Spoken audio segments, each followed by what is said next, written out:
Sir ఎట్లా ఉంది ఇక్కడ ఏంటి ఇప్పుడు రైతులకు సంబంధించి ముఖ్యంగా పత్తి రైతులకు సంబంధించి సోయా రైతులకు సంబంధించి తీవ్రమైన సంక్షోభ పరిస్థితులు నెలకొన్నమాట వాస్తవం.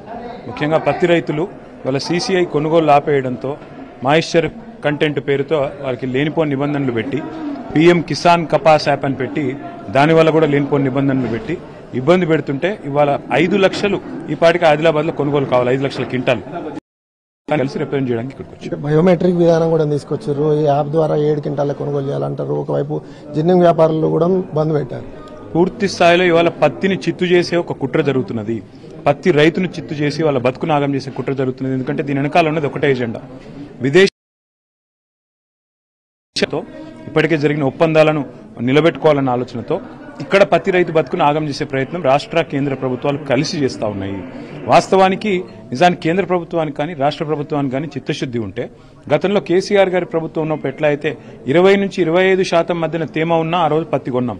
అట్లాగే ఆ రోజు నిబంధనలు పెట్టలేదు 7 క్వింటాల